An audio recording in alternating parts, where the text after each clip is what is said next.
अगर योगी वाकई अपनी बाप की जायज औलाद है, वाल बात नहीं है, गुफाओं की औलाद है। योगी को नहीं पता मेरा बाप कौन है। अगर उसको पता होता तो लास्ट ईयर जब उसका बाप मरा था ना, जाता अंत्येष्टि में नहीं गया था, क्योंकि वो खुद श्योर नहीं था कि ये इसका ओरिजिनल बाप है। योगी का बाप नहीं था वो, ये तो गुफाओं की औलाद है।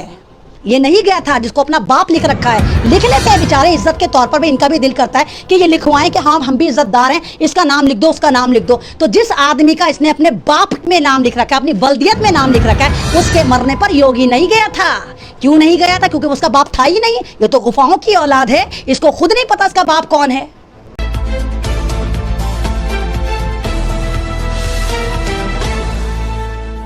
आतंकी संगठन आरएसएस है, समझो। हमारा दुश्मन आरएसएस है, हमारा दुश्मन मोदी योगी नहीं है, इनका बाप है और बाप का भी बाप है। पता लगाओ कि भारत में आरएसएस कौन चला रहा है। हमारा दुश्मन आरएसएस है और हमारा दुश्मन आरएसएस का कौन बाप है, वहां तक पहुंचो कि तुम्हें बर्बाद करने के लिए प्लानिंग कहां कहां हो रही है।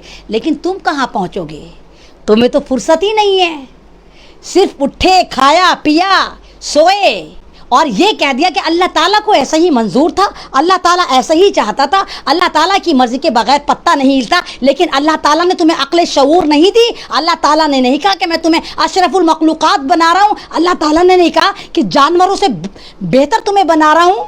अपनी अकल को इस्तेमाल लगो, थिंक्स अबाउट करो, सोचो क्या हो रहा है, क्या होने जा रहा है, किस तरह ताना बाना बुन के तुम्हें मछलियों की तरह फंसाकर, तुम्हें आतंकवाद में फंसा कर जेलों में भरा जा रहा है। दिमाग नहीं है तुम्हारे पास। हम एक खुदा वाले, हम एक रसूल वाले, रसूल बहुत सारे, लेकिन हमारे रसूल आखिरी नबी रसूल अकरम सल्लल्लाहु अलैहि वसल्लम, जिनको हम मानते हैं, जिनके कहने पर हम चलते हैं, हम एक ही प्लेटफॉर्म पर होने चाहिए थे, लेकिन नहीं है। 70 फिरके बना लिए, तू यहाँ से, तू यहाँ से, तू बरेलवी, तू आदियानी, तू कादियानी, और 33 करोड़ भगवानों को मानने वाले, जिनके रोजाना 150-200 भगवान नए बन जाते हैं। ये एक ही टारगेट कर रहे हैं कि तुम्हें किस तरह बर्बाद करा जाए, तुम्हें किस तरह खत्म करा जाए। इनके दिमागों में जहर भरा जा रहा है। ये तो स्ट्रीम चैनल देखते हैं ना कि भाई ये मुसलमान आतंकवादी, कौन जाकर छानबीन कर रहा है कि वो आतंकवादी थे या नहीं थे। आतंकवादी गरीब होगा, जिसको फंडिंग हो रही होगी इंटरनेशनल, वो रिक्शा चलाएगा, वो तो रिक्शे चलवा देगा, उड़वा देगा रिक्शा। सफारी में, जैगवार में घूमेगा, ऑडी में घूमेगा, ना कि ई रिक्शा चलाएगा और किस्तों पर निकाल के लाएगा। तो ये आप लोगों की जिम्मेदारी कि आप किस तरह यूनाइटेड होते हैं और किस तरह आप इनको मजा चखाते हैं। ये तमाम के तमाम आतंकवादी आज आप पर डोमिनेट हो गए। वो योगी जिस पे 40 बड़े बड़े क्रिमिनल केस हैं, आज वो फैसला करेगा, बंदर फैसला करेगा। बंदर के हाथ में उस तरह दे दिया, वो कूदता फिर रहा है बंदरों की तरह पेड़ पर, उल्टे सीधे खुराफाती फैसले कर रहा है। हम कह रहे हैं, मेरी मुसलमान कम्युनिटी और अहमद रिजवी कह रही है, अपने बाप से पैदा है योगी तो लगा 2 बच्चों वाला कानून लेकर आ, और इस कानून को एमएलए पे भी लागू कर, एमपी पे भी लागू कर, जज बनने में भी लागू कर, पुलिस में जाने में भी लागू कर। फटके हाथ में आ जाएगी तुम्हारी, क्योंकि यूपी में कम से कम 150 एमएलए ऐसे हैं जिनके 6 बच्चे, 7 बच्चे, 8 बच्चे और 5 बच्चे तो अनगिनत लोगों के हैं।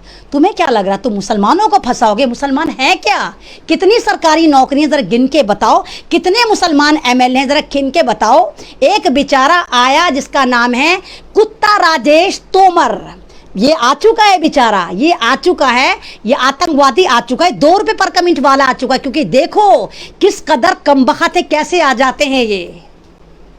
तो अगर योगी वाकई अपनी बाप की जायज औलाद है, वाल बात नहीं है, गुफाओं की औलाद है, योगी को नहीं पता मेरा बाप कौन है। अगर उसको पता होता तो लास्ट ईयर जब उसका बाप मरा था ना, जाता अंत्येष्टि में नहीं गया था, क्योंकि वो खुद श्योर नहीं था कि ये इसका ओरिजिनल बाप है। योगी का बाप नहीं था वो, ये तो गुफाओं की औलाद है। ये नहीं गया था जिसको अपना बाप लिख रखा है। लिख लेते हैं बेचारे इज्जत के तौर पर भी, इनका भी दिल करता है कि ये लिखवाएं कि हाँ हम भी इज्जतदार हैं, इसका नाम लिख दो, उसका नाम लिख दो। तो जिस आदमी का इसने अपने बाप में नाम लिख रखा है, अपनी वल्दियत में नाम लिख रखा है, उसके मरने पर योगी नहीं गया था। क्यों नहीं गया था? क्योंकि उसका बाप था ही नहीं। ये तो गुफाओं की औलाद है, इसको खुद नहीं पता इसका बाप कौन है। तो जिनको अपने बाप का नहीं पता, जिनको अपनी माँ का नहीं पता, जो खुद बटालियन है, पता नहीं एक भाई इस बाप का, एक भाई उस बाप का, पूरी हरी भरी फैमिली है, वो आज दंगाई आतंकवादी हमें बताएंगे कि 2 बच्चों पे कानून लाएंगे। अबे ला, फौरन ला। हर मुसलमान कह रहा है ला, क्योंकि इस वक्त मुसलमानों के पास अव्वल बात तो कोई जॉब नहीं है, दूसरी बात मुसलमानों के पास कोई इलेक्शन लड़ने का संसाधन नहीं है, और जो लड़ते हैं उनके पास 2 से ज़्यादा बच्चे नहीं हैं। तेरे अगर वाकई योगी तुझे वास्ता उस भगवान का जितनों को तू मानता है, लागू कर इस कानून को इलेक्शन से पहले, और लागू कर कि कोई भी काउंसलर यूपी में इलेक्शन लड़ ही नहीं सकता जिसके 2 से ज्यादा बच्चे हों। मैं कुत्ते वाले बर्तन में खाना खाऊंगी अगर योगी ने यह कानून लागू कर दिया। लागू कर, मैं देखूंगी, लेकिन लागू कब करेगा, कहां कहां करेगा वो हम बताएंगे। तू इस विधानसभा में भी लागू करेगा, एमपी के इलेक्शन में भी लागू करेगा, हर इलेक्शन में लागू करेगा। ये नहीं कि नहीं भाई ग्राम पंचायत में लागू कर रहा हूं। क्यों बे, ग्राम पंचायत का रूल अलग, वैसे विधानसभा का रूल अलग, मेंबर ऑफ पार्लियामेंट का रूल अलग, हर तरफ रूल एक होना चाहिए। लेकिन तू नहीं करेगा क्योंकि तुझे पता है कि तेरा टिकट कट जाएगा। तू तो खुद 7वां बहन भाई है, तुझे नहीं पता। मोदी जी 8 बहन भाई हैं, तुझे नहीं पता।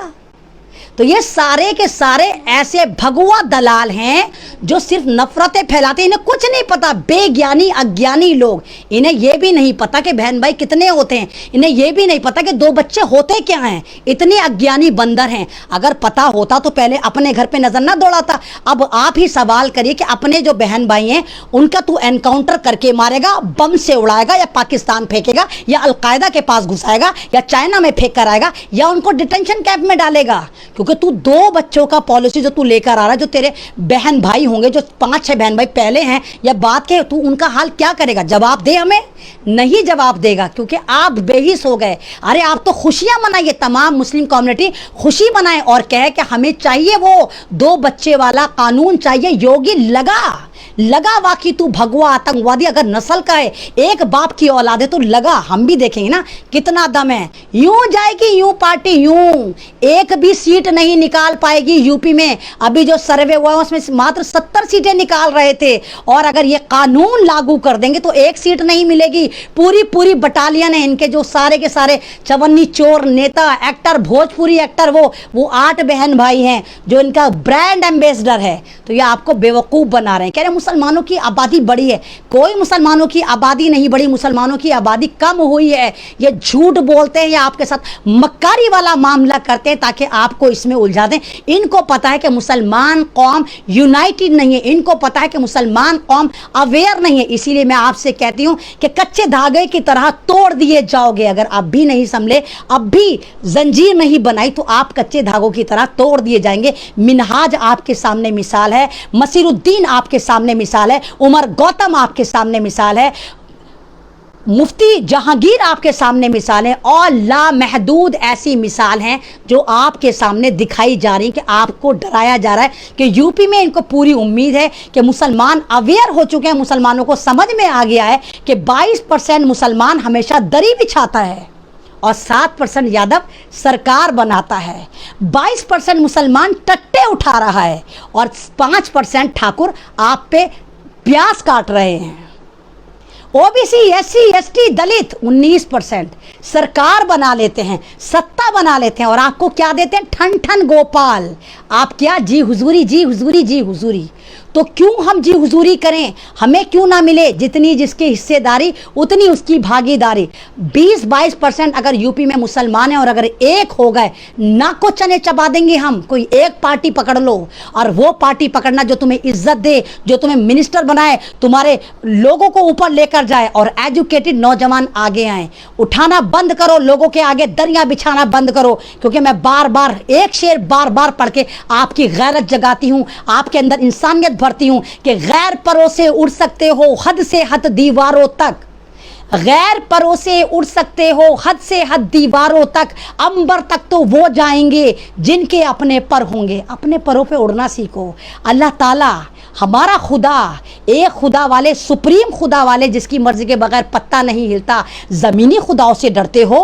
क्यों डरते हो ज़मीनी खुदाओं से, जब हमारे खुदा ने गारंटी ली है हमारी इज्जत की, हमारी रोटी की, हमारी ज़िंदगी की? किस बात से डरते हो?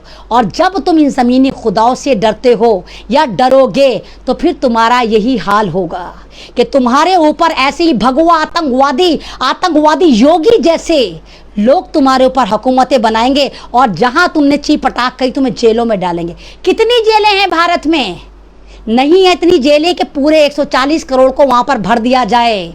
35 करोड़ की आबादी है उत्तर प्रदेश की। अगर अब भी ना जागे तो ये आतंकवादी योगी तुम्हें बर्बाद कर देगा, ये बीजेपी तुम्हें बेच के खा जाएगी। सब खत्म कर डाला और पूरी दुनिया में, पूरे भारत में मोदी नंबर 1 चला रखा है कि यूपी में मोदी नंबर 1, वैक्सीनेशन में उत्तर प्रदेश नंबर 1, केरला में जाकर, महाराष्ट्र में जाकर, कर्नाटक में जाकर, दिल्ली में आके एयरपोर्ट के बाहर होर्डिंग लगाई जा रही है। तो मैं बस आपसे यही कहना चाहती हूँ कि अगर मसीहुद्दीन नहीं बनना चाहते, मिनहाज नहीं बनना चाहते तो एकजुट हो जाइए, क्योंकि आपको ये इस तरह आतंकवाद के इल्जाम फर्जी उठाते रहेंगे। ना मुसलमान कल आतंकवादी था, ना मुसलमान आज आतंकवादी है, और इंशाल्लाह मरते दम तक भारत के ऊपर, भारत के संविधान के ऊपर अपनी जान कुर्बान कर देगा। आतंकवादी नहीं होगा। आतंकवादी तुम हो, तमाम चड्डीधारी जाफरानी आतंकवादी तुम हो, भगवा फंगस तुम हो, आरएसएस वाले तुम हो आतंकवादी।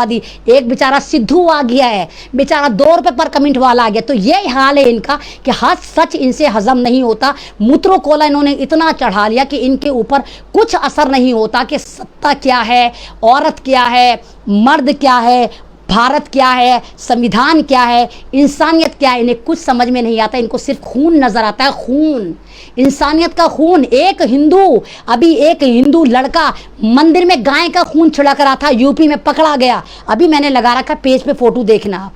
तो इनका ये हाल है कि जो बंदा पाकिस्तान गया नहीं उसे पाकिस्तान भेज दिया, पासपोर्ट बना नहीं पाकिस्तान भेज दिया। कि जिस भारत में हम बिना हेलमेट के रेड लाइट क्रॉस नहीं कर सकते, वहां बिना पासपोर्ट के पाकिस्तान चले गए, फंडिंग लेकर आ गए, अलकायदा का कुकर बना दिया। यानी अब हमारे किचन का कुकर भी अलकायदा का है। तो तुम्हारे घर में जो किचन कुकर है वो कहाँ का है? मुसलमान कुकर रखेगा तो अलकायदा का, और दूसरा कुकर रखेगा तो वो कहाँ का?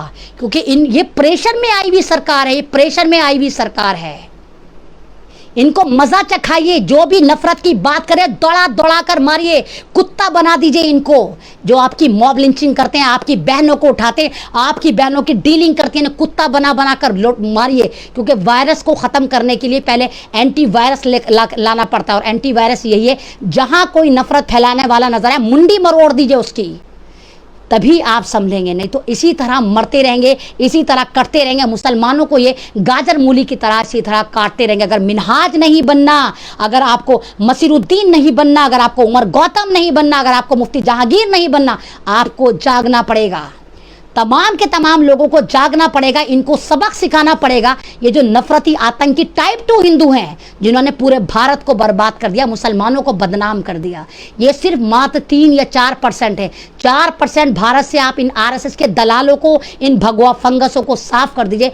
भारत फिर वही खूबसूरत भारत बनेगा जहां गुलदस्ते की मानंद मेरे हिंदू भाई, मेरे मुसलमान भाई, मेरे दलित भाई, मेरे ईसाई भाई, मेरे सरदार भाई, मेरे आदिवासी भाई और नामालूम कौन कौन से लोग फिर यहाँ पर रहना शुरू हो जाएंगे। लेकिन जब तक ये भगवा फंगस यहाँ पर रहेंगे, जब तक ये भगवा दलाल यहाँ पर रहेंगे, जब तक ये योगी जैसा आतंकी सीएम रहेगा, जब तक ये मोदी जैसा तड़ीपार और चोर चकार झोला छाप चाय वाला आतंकी रहेगा, तब तक भारत का उत्थान नहीं होगा। और मेरे भाई और बहनों, गुड न्यूज़ और आपको बता दी थी, जो मोदी का महल बनना है ये निहायती खतरे की अलामत है। इसके नीचे गुफाएं बन रही हैं।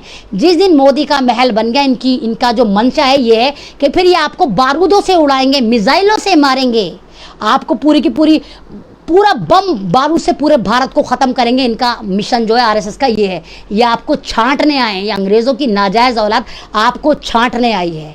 तो अगर अभी भी आप नहीं सुधरे, अभी भी एकजुट नहीं हुए, तो ये आपका हाल और भारत का हाल, भारत के संविधान का हाल, भारत की नारी का हाल, भारत के पत्रकारों का हाल। देखिए यूपी में कैसे दौड़ा दौड़ा कर पत्रकारों को मारा जा रहा है, मॉब लिंचिंग करी जा रही है, जर्नलिस्ट की मॉब लिंचिंग करी जा रही है, अखिलेश के नेताओं की मॉब लिंचिंग करी जा रही है, मारा जा रहा है, मॉब लिंचिंग का मतलब ऐसे मारना होता है, लेकिन अगर ग्रुप मार रहा है तो जान से मारना ही चाहता है ना, वो उसकी लक होता है कि बच जाता है। तो ये जो पूरा एक झुंड की तरह आके आपको मार रहे हैं, ना पत्रकार को छोड़ रहे हैं, ना नेता को छोड़ रहे हैं, सिर्फ डरा कर ये यूपी की सत्ता लूटना चाहते हैं। अगर आप चाहते हैं कि यूपी इस बार अच्छे हाथों में जाए तो यूनाइटेड हो जाइए और किसी एक अच्छी पार्टी को पकड़कर वहां पर सहमति बनाकर वोट करिए। बस मैं यही चाहती हूँ। और लास्ट में बस मैं यही कहूंगी कि न समझोगे तो मिट जाओगे ए हिंदुस्तान वालों, न समझोगे तो मिट जाओगे ए हिंदुस्तान वालों, तुम्हारी दास्तान तक भी ना होगी दास्तानों में। बेचारा कोई बेचारा आ गया है, क्या नाम है तेरा कुत्ते? सुरेंद्र नाम है, सुरेंद्र कुत्ता। मेरा नंबर भी आने वाला। तेरा नंबर आ गया? तेरा नंबर आ गया? चल निकल गुफा में जा, मुत्रो कोला चढ़ा, जा किसी पुजारी के पीछे जाके लग जा। तो ये सारे के सारे दलाल आपको इस तरह डराएंगे। मेरा लाइव अच्छा लगता है तो उसको शेयर करिए, मेरे पेज को फॉलो करिए और दुआओं में याद रखिए, अपना ख्याल रखिए। ज़िंदगी रही, कल फिर मुलाकात होगी। तब तक के लिए अल्लाह हाफिज़, शुभ रात्रि, गुड नाइट। अगर आप चाहते हैं गरीब हर वंचित इंसान की आवाज आप तक पहुंचे तो हमारे चैनल को सब्सक्राइब करें और बेल आइकन का बटन दबाना ना भूलें। देखते रहिए बहुजन हलचल न्यूज।